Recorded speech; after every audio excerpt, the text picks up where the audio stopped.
विस्तार विशेष में सबसे पहले बात करेंगे अहमदाबाद के रानीप की।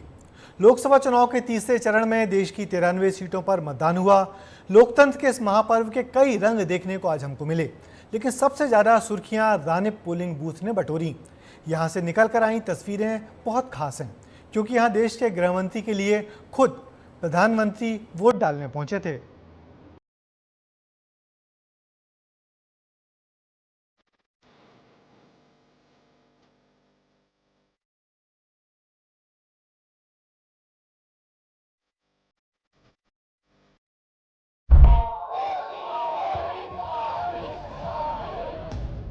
लोकतंत्र का सबसे बड़ा पर्व और देश की सबसे बड़ी हस्ती ने कुछ इस अंदाज में इस महापर्व में हिस्सा लिया।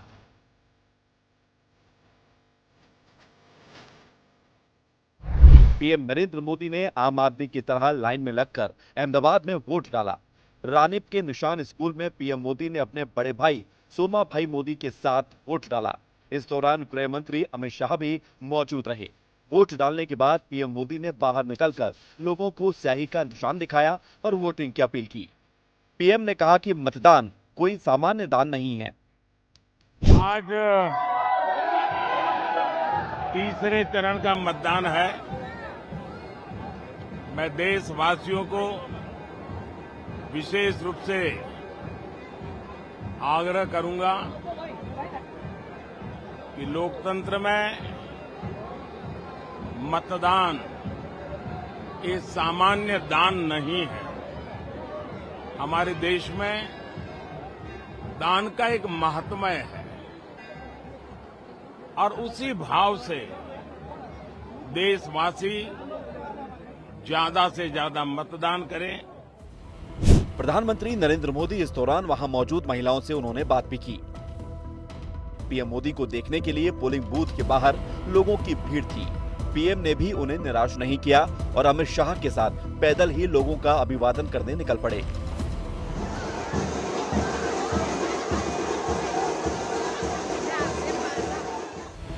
पीएम वोटिंग का निशान दिखाते हुए हर शख्स से वोट की अपील कर रहे थे। इस दौरान उन्होंने लोगों को ऑटोग्राफ भी दिया।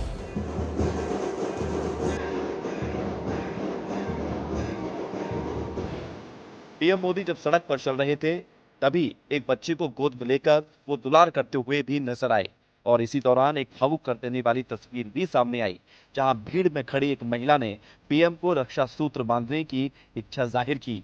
पीएम ने भी पूरी आत्मीयता के साथ अपनी कलाई पर रक्षा सूत्र बंधवाया। प्रधानमंत्री नरेंद्र मोदी ने वोटिंग की व्यवस्थाओं को लेकर चुनाव आयोग की तारीफ की तो पत्रकारों को सलाह देना भी नहीं भूले। तेज गर्मी को देखते हुए पीएम ने पत्रकारों को अपना ध्यान रखने की सलाह दी और गर्मी से कैसे बचना है इसके उपाय भी बताए। इस गर्मी में आप लोग दिन रात दौड़ कर रहे हैं, तो आप अपने स्वास्थ्य की भी चिंता कीजिए।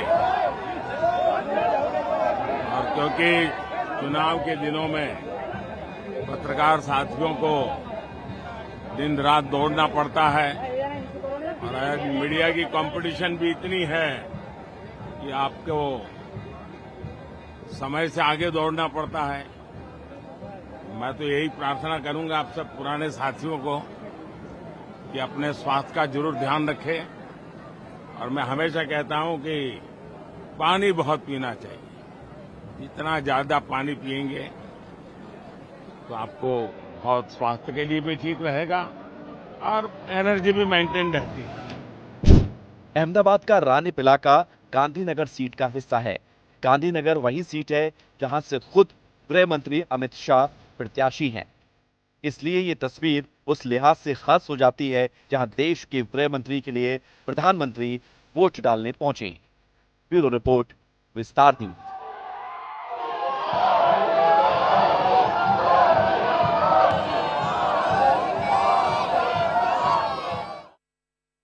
अब बात करेंगे सीहोर के छोटे से गांव जैत की।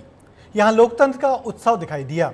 ये गांव विदिशा से प्रत्याशी और मध्य प्रदेश के पूर्व सीएम शिवराज सिंह चौहान का गांव है। शिवराज सिंह ने पूजा अर्चना के बाद यह इस गांव में वोटिंग में हिस्सा लिया।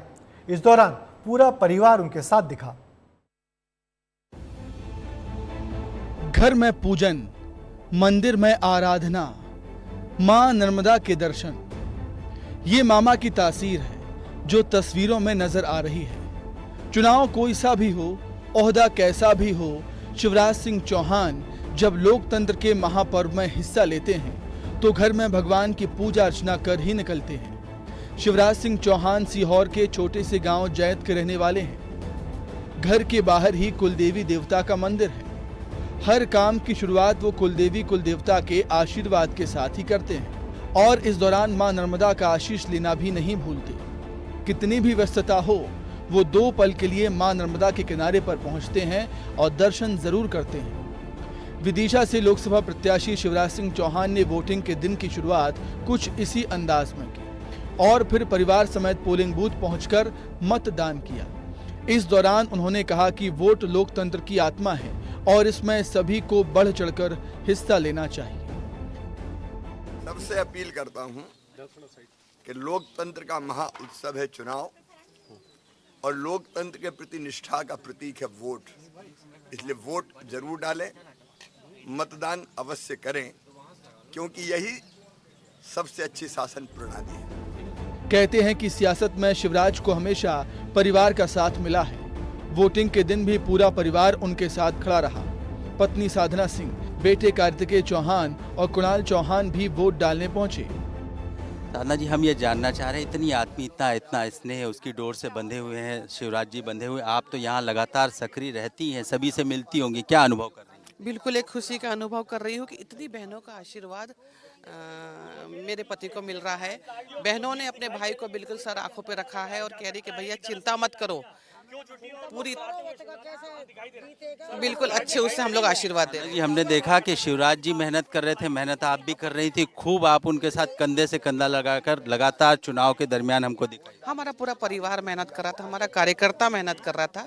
ये चुनाव पूरे कार्यकर्ता की नहीं मतलब लड़ करके तैयार मेहनत करी है और इसका परिणाम बहुत अच्छा रहा। लगातार केवल अकेले मैं मेहनत नहीं कर रहा था, मेरा परिवार अकेले नहीं कर रहा था।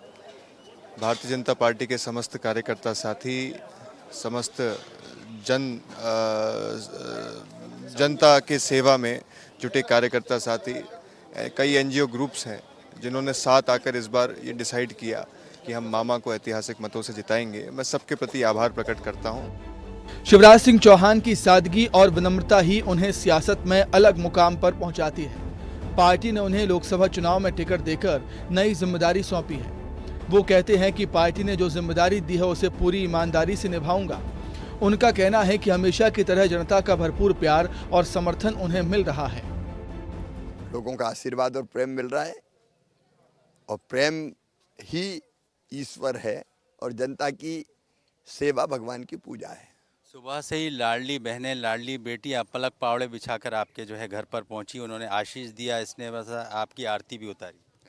बहनों को बारंबार प्रणाम। बहनों का आशीर्वाद मेरे लिए देवी का आशीर्वाद है। शिवराज सिंह चौहान के लिए ये चुनाव बेहद अहम है क्योंकि विदिशा से उनका गहरा नाता रहा है और समय के साथ ये नाता और मजबूत हो गया। विदिशा शिवराज सिंह चौहान की गृह सीट मानी जाती है। 1991 में पहली बार विदिशा से सांसद चुने गए। विदिशा से 5 बार सांसद रह चुके हैं शिवराज। 1 बार विदिशा सीट से विधायक भी रहे हैं। विदिशा सीट के कोने कोने से वाकिफ हैं शिवराज। 20 साल बाद दोबारा लड़ रहे हैं सांसद का चुनाव। शिवराज सिंह चौहान की विधानसभा और उनका गांव भी इसी सीट का हिस्सा है, लिहाजा इस सीट को उनकी गृह सीट कहा जाता है।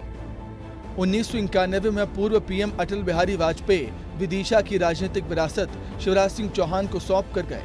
तब से शिवराज इसे सहेजे हुए हैं। अब एक बार फिर सांसद प्रत्याशी के तौर पर जनता के बीच हैं और उन्हें उम्मीद है कि विदिशा की जनता इस रिश्ते को और मजबूती के साथ निभाएगी। ब्यूरो रिपोर्ट, विस्तार न्यूज। तो आपने शिवराज सिंह चौहान का ये खास अंदाज तो देख ही लिया। मामा के नाम से पहचान बनाने वाले शिवराज सिंह चौहान हमेशा की तरह ऊर्जा से भरे नजर आए। कुछ और तस्वीरें भी आगे आपको दिखाएंगे, लेकिन फिलहाल रुकते हैं एक छोटे से ब्रेक के लिए।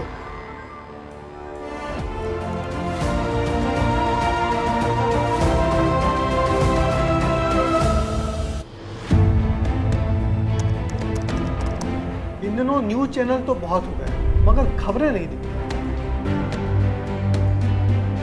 बहस के शोर में खो गई हैं कई खबरें। आपके मुद्दे और आपकी बात अब कोई नहीं करता। पत्रकारिता में कई साल गुजारने के बाद भी ये सारे सवाल अब मुझे भी बहुत परेशान करते हैं।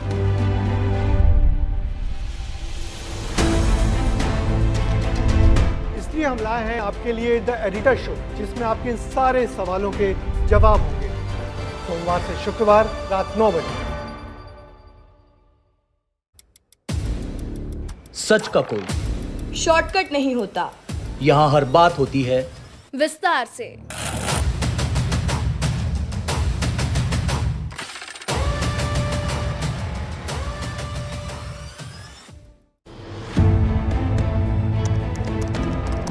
इन दिनों न्यूज चैनल तो बहुत हो गए, मगर खबरें नहीं दिखती। बहस के शोर में खो गई हैं कई खबरें। आपके मुद्दे और आपकी बात अब कोई नहीं करता। पत्रकारिता में कई साल गुजारने के बाद भी ये सारे सवाल अब मुझे भी बहुत परेशान करते हैं।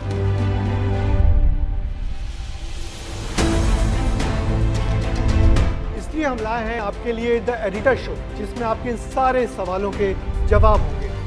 सोमवार से शुक्रवार रात 9 बजे। सच का कोई शॉर्टकट नहीं होता, यहाँ हर बात होती है विस्तार से।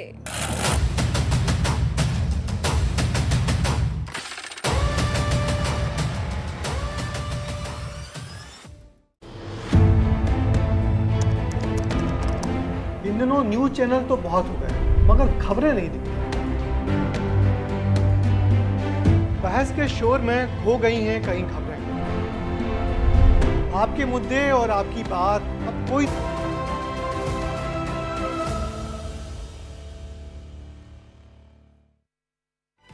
ब्रेक के बाद एक बार फिर आपका स्वागत है। विस्तार विशेष में तीसरे चरण के चुनाव में सबसे ज्यादा अगर चर्चा रही तो वो सीट है राजगढ़ की। दिग्विजय सिंह करीब 21 साल बाद अपने गढ़ से चुनावी मैदान में हैं। उन्होंने भोपाल में अपनी पत्नी अमृता राय के साथ वोट किया तो उनके पूरे परिवार ने राघोगढ़ में वोट डाला। ये चुनाव राघोगढ़ की सियासत और रियासत के लिए बेहद अहम है, लिहाजा यहाँ चुनाव का रंग भी उतना ही निखर कर सामने आया।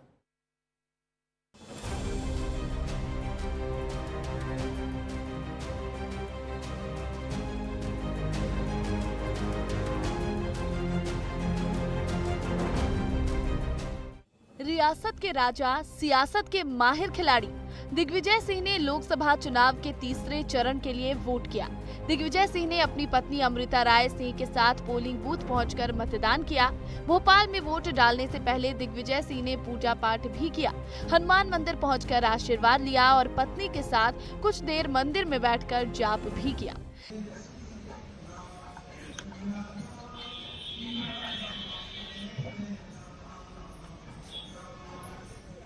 ये चुनाव दिग्विजय सिंह के लिए खास है क्योंकि वे खुद भी राजगढ़ लोकसभा सीट से प्रत्याशी हैं। वोट डालने के बाद दिग्विजय सिंह ने अपनी जीत का दावा किया। यहाँ के सांसद 2 बार के ऐसे हैं कि जो कि चुनाव जीतने के बाद कहीं जाते ही नहीं है। सर, जीत को लेकर कितना आश्वस्त हैं, क्योंकि कहीं ना कहीं आप भी। मैं तो पूरा आश्वस्त हूँ। हम कांग्रेस के एकदम कट्टर सिपाही हैं और हम कांग्रेस को वोट करके आए हैं। 100% जीतेंगे। दिग्विजय सिंह ने अपनी पत्नी के साथ भोपाल में वोटिंग की तो उनके परिवार ने राजगढ़ के राघवगढ़ में मतदान किया। बेटे जयवर्धन सिंह और बहू श्री जाम्या सिंह पोलिंग बूथ पर वोट करने पहुंची।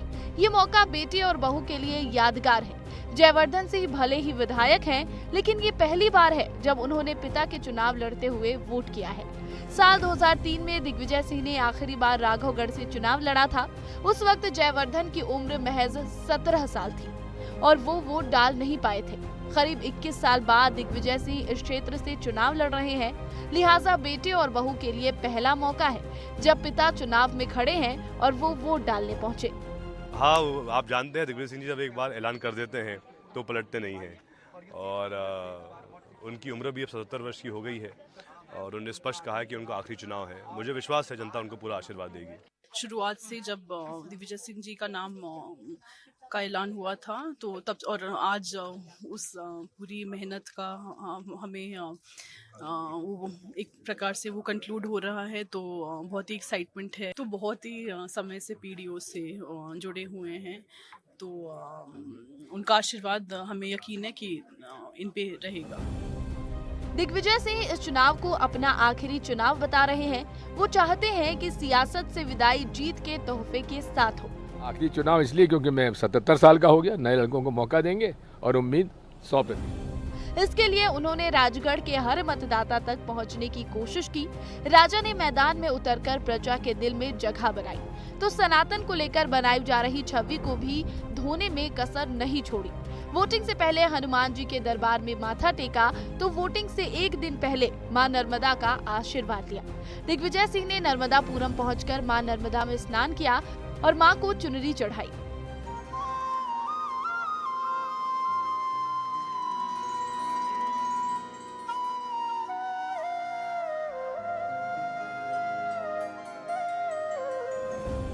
सतहत्तर साल के दिग्विजय सिंह एक युवा की तरह चुनाव लड़ रहे हैं। वोटिंग के वक्त जब राजगढ़ के पचोर में गड़बड़ी की शिकायत मिली, तो वो भोपाल से सीधे पचोर पहुंच गए।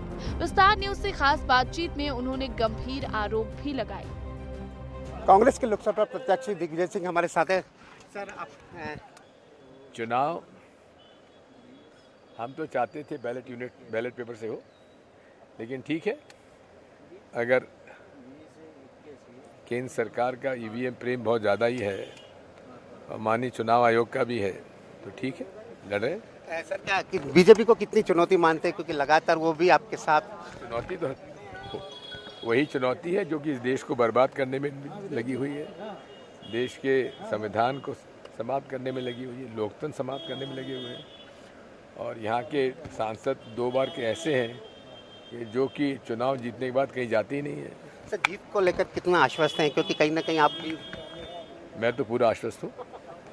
हमारे साथ दिग्विजय सिंह का कहना है, बीजेपी के जो लोकसभा सांसद उन्होंने कुछ भी नहीं किया और मैं तो पूरी तरह आश्वस्त हूँ कि जीत मेरी ही होगी। पूरा राघवगढ़ राज परिवार सियासत के रंग में रंगा है।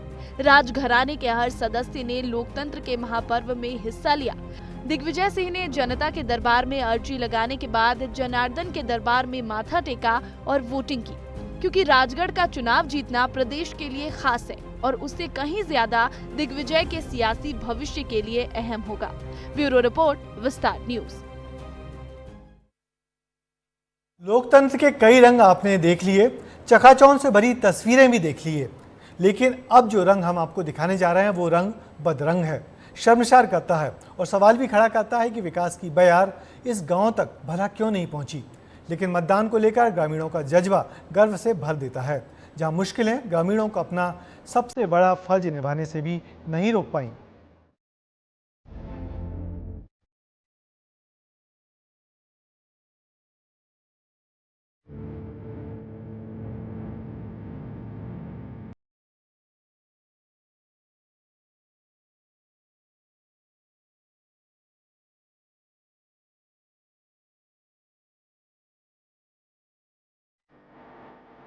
ये 2 तस्वीरें भारत के लोकतंत्र की मजबूती पर गर्व कराती हैं, तो दूसरी तरफ शर्मसार भी करती हैं। शर्मसार इसलिए करती हैं क्योंकि विकास के लाख दावों और वादों के बीच हकीकत बेहद जुदा है, और गर्व इसलिए कि तमाम दुश्वारियों के बीच भारत का मतदाता अपने लोकतंत्र को मजबूत करने घर से निकला है। सबसे पहले बात श्योपुर की करते हैं। श्योपुर से 165 किलोमीटर दूर जब विस्तार न्यूज की टीम सुनवाई के पोलिंग बूथ पहुंची, तो तस्वीरें हैरान करने वाली थी। लोग जान जोखिम में डालकर नदी को पार कर वोट करने पहुंच रहे थे। ये वो लोग थे जो अनीदा गांव से सुनवाई वोट डालने आते हैं, लेकिन दोनों गांव के बीच नदी मुसीबत का पहाड़ बनकर बह रही है। ग्रामीण सिस्टम से नाराज हैं, सीने में गुस्सा है, लेकिन अपनी जिम्मेदारी निभाने निकल पड़े हैं। उनका कहना है कि हर चुनाव इसी तरह की मुसीबत का सामना करना पड़ता है। शिकायतें भी की, लेकिन सुनवाई होती तो आज यहाँ पुल बन चुका होता। 30 साल से मैं वोटिंग कर रहा हूँ, लेकिन अभी तक यहाँ कोई ना तो पुल का निर्माण हुआ है और ना यहाँ हमारी पोलिंग बूथ रखवाई गई है। बस ये हमको वोट डालने में बहुत तकलीफ आती है और नदी प्यार करके आते हैं तो उसमें डूब जाते हैं अपन। जी। तो हमको बहुत तकलीफ आ रही है। आज सुबह से ही आपके गांव के जो लोग हैं वो नदी पार करके वोट डालने आ रहे सुबह हैं। से पूरी नदी पार कर की बार की है, किसी ने सुनवाई नहीं की है एक भी बार, और बार बार आते हैं। कछु महिला पहली बार डूब गई थी विधानसभा के में निकले जब पानी बहुत ज्यादा था, अब भी बहुत है। अब महिला कोई आई नहीं है और यहाँ तो कोई सुनवाई है ही नहीं जी। कोई सुनता ही नहीं है, कोई भी नहीं सुनता है। सबसे परेशान हो गए, अब तो हार मार के बैठ गए हैं। वही वोट डालने जा रहे थे तो यहाँ बहुत परेशानियाँ आती हैं, मतलब निकलने में गहरा पानी है नदी में, और लेडीज़ तो आती नहीं है, 2-4 आ रही हैं तो उनको निकालने में परेशानी से लोग निकाल रहे हैं उनको पकड़ पकड़ के, और बहुत परेशानी आती है। और यहाँ कोई डैम वगैरह या कोई पुल वगैरह निर्माण हो जाए तो बहुत अच्छी बात है। और ये पर्ची लेकर महिलाएं वो नदी पार करके आ रही हैं। अब बैतूल की तस्वीरों को भी देख लीजिए। श्योपुर से बैतूल की दूरी 600 किलोमीटर से ज्यादा है, लेकिन हालात बिल्कुल एक जैसे हैं। ग्राम पंचायत कान्हावाड़ी के पिपरी गांव के लोग भी नदी को पार कर वोट डालने पहुंचे। ये हालात उस गांव के हैं जिसे सांसद दुर्गादास उइके ने गोद लिया है। ग्रामीण नाराज हैं क्योंकि आज तक उनकी सुनवाई नहीं हुई, लेकिन चुनाव बहिष्कार का ऐलान करने की बजाय बेहतरी की उम्मीद के लिए ग्रामीण एक बार फिर अपना फर्ज अदा करने पहुंच गए। हमारे गांव में सुधार होगा करके हम वोट डालने जा रहे हैं, तो सरपंच भी हमारे गांव का सुधार नहीं कर रहे। तो अच्छा सांसद चुनना चाहते हैं आप लोग? हाँ। इसलिए तो ये पुलिया नहीं होने से क्या क्या समस्या होती है? नदी पे पुल नहीं है तो आप लोगों को क्या क्या परेशानी होती है? हमारे आने जाने का परेशानी होता है, हमारे बच्चे उनको परेशान होते हैं स्कूल जाने के लिए।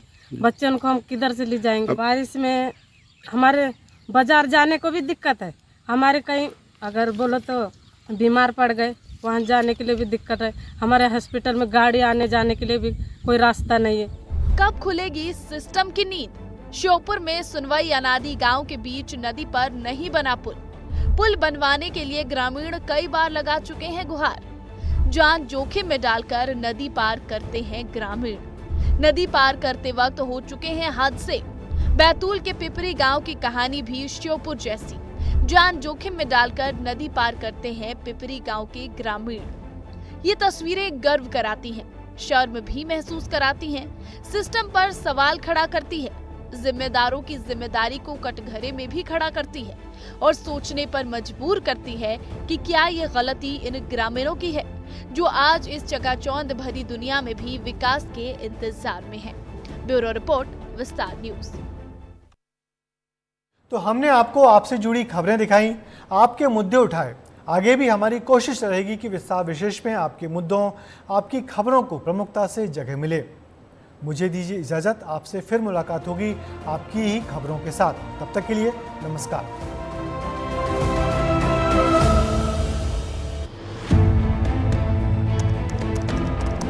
इन दिनों न्यूज चैनल तो बहुत हो गए मगर खबरें नहीं दिखती। बहस के शोर में खो गई हैं कई खबरें। आपके मुद्दे और आपकी बात अब कोई नहीं करता। पत्रकारिता में कई साल गुजारने के बाद भी ये सारे सवाल अब मुझे भी बहुत परेशान करते हैं।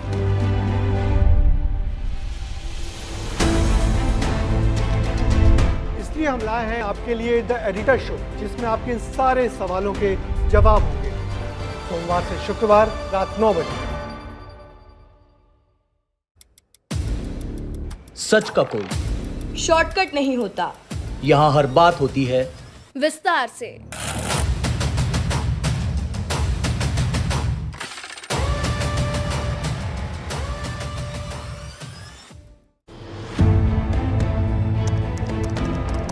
इन दिनों न्यूज चैनल तो बहुत हो गए मगर खबरें नहीं दिखती। बहस के शोर में खो गई हैं कई खबरें। आपके मुद्दे और आपकी बात अब कोई नहीं करता। पत्रकारिता में कई साल गुजारने के बाद भी ये सारे सवाल अब मुझे भी बहुत परेशान करते हैं।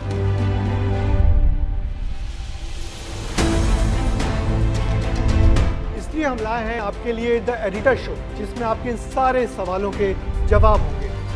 सोमवार से शुक्रवार रात 9 बजे। सच का कोई शॉर्टकट नहीं होता, यहाँ हर बात होती है विस्तार से।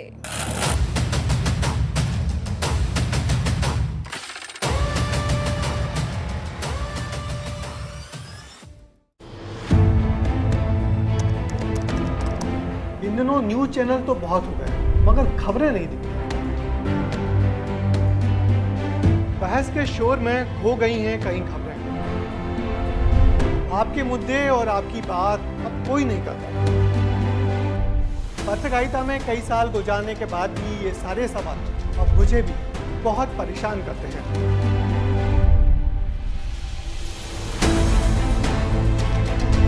इसलिए हम लाए हैं आपके लिए द एडिटर शो, जिसमें आपके इन सारे सवालों के जवाब होंगे। सोमवार से शुक्रवार रात 9 बजे। सच का कोई शॉर्टकट नहीं होता, यहाँ हर बात होती है विस्तार से।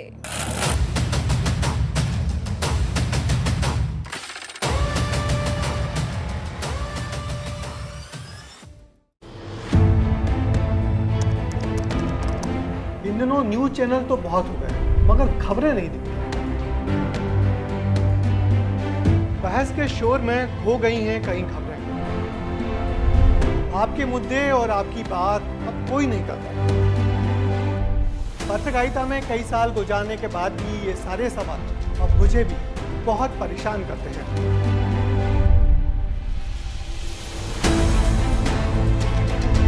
इसलिए हम लाए हैं आपके लिए द एडिटर शो, जिसमें आपके इन सारे सवालों के जवाब होंगे।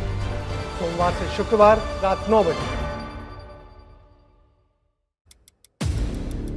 सच का कोई शॉर्टकट नहीं होता, यहाँ हर बात होती है विस्तार से।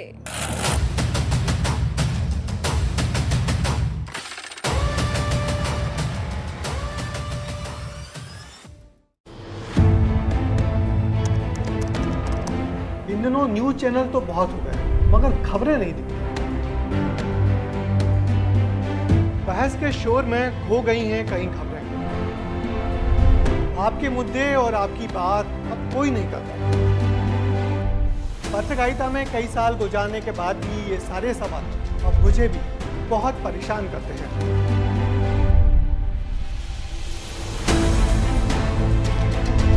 इसलिए हम लाए हैं आपके लिए द एडिटर शो, जिसमें आपके इन सारे सवालों के जवाब होंगे। सोमवार से शुक्रवार रात 9 बजे। सच का कोई शॉर्टकट नहीं होता, यहाँ हर बात होती है विस्तार से।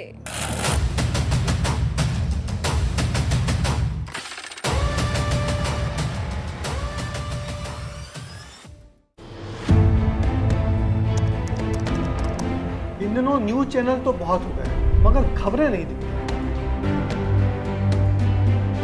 बहस के शोर में खो गई हैं कई खबरें। आपके मुद्दे और आपकी बात अब कोई नहीं करता। पत्रकारिता में कई साल गुजारने के बाद भी ये सारे सवाल अब मुझे भी बहुत परेशान करते हैं।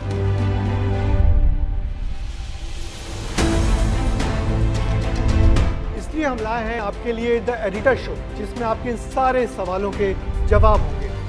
सोमवार से शुक्रवार रात 9 बजे। सच का कोई शॉर्टकट नहीं होता, यहाँ हर बात होती है विस्तार से।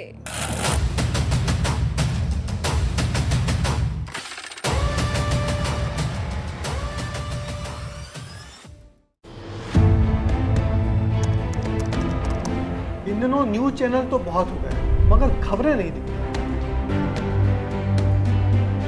बहस के शोर में खो गई हैं कई खबरें। आपके मुद्दे और आपकी बात अब कोई नहीं करता। पत्रकारिता में कई साल गुजारने के बाद भी ये सारे सवाल अब मुझे भी बहुत परेशान करते हैं।